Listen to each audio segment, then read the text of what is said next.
मैं बंगाल चुनाव कवर कर रहा था और अचानक इंस्टाग्राम पे रील स्क्रॉल करते करते एक 4 साल पुराना बयान जो उत्तर प्रदेश के मुख्यमंत्री योगी आदित्यनाथ उनका सामने आया, जिसमें उन्होंने कहा था कि मुगलों के वंशज जो है वो कलकत्ते में रिक्शा चलाते हैं।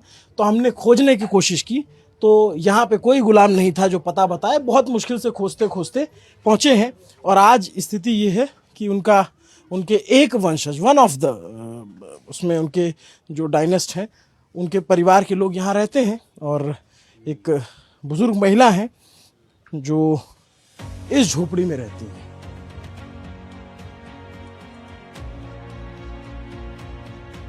तो अब हम देखिए उस झोपड़ी में आ गए हैं जहाँ पे बहादुर शाह जफर की पर बहू खुद को बताती हैं, सुल्ताना बेगम, वो रहती हैं। ये एक उनका आशियाना है, यहाँ पे रहती हैं। कब से आप लोग यहाँ रहते हैं? यहाँ मैं 84 से हूँ, आज 42 साल हो गया।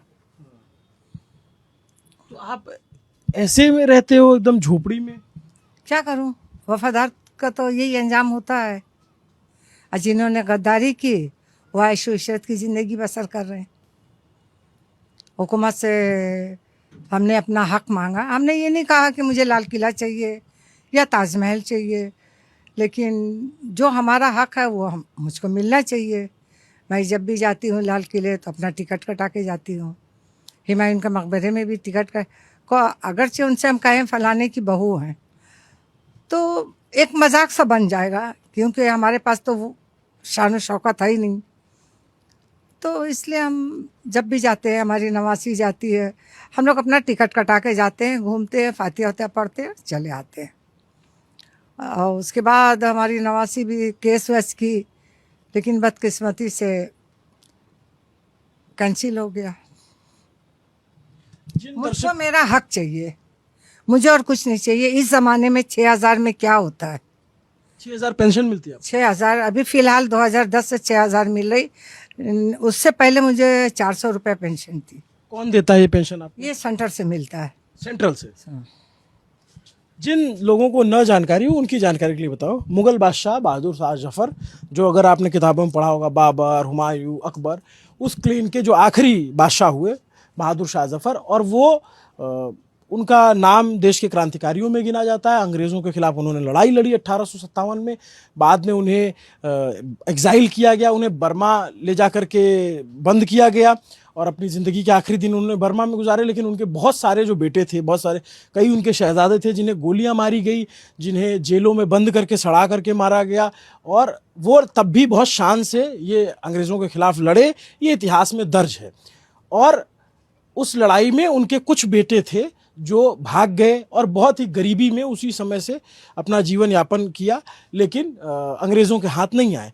उन्हीं में से एक है, उन्हीं में से एक बेटे की कोई फैमिली है जो आप बताएंगी, थोड़ा सा बताएंगे अपने परिवार के बारे में?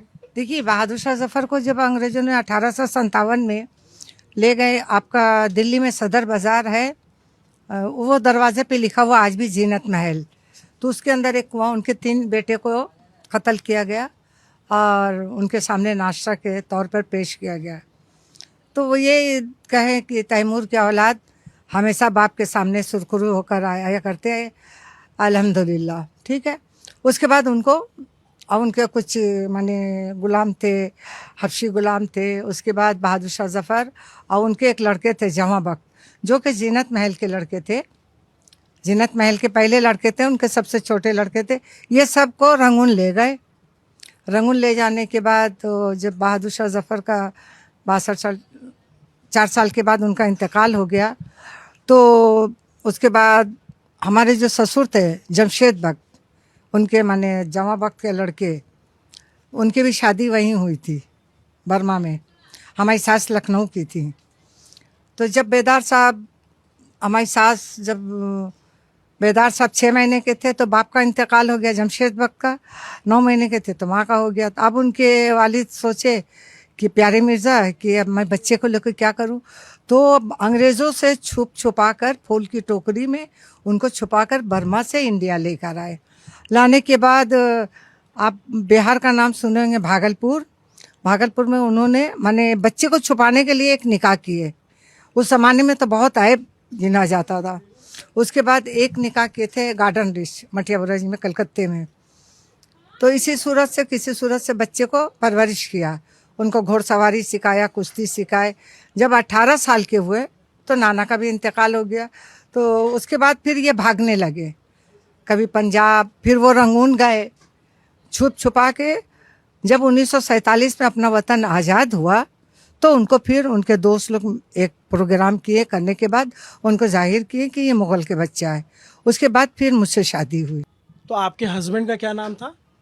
उनका तो नाम बहुत बड़ा था। इंदिरा गांधी ने 67 में एक लोकसभा की किताब में उनको टाइटल दिया गया था HRH का, माने his royal highness prince Mirza Mohammad Bedar Bakht king of the Delhi.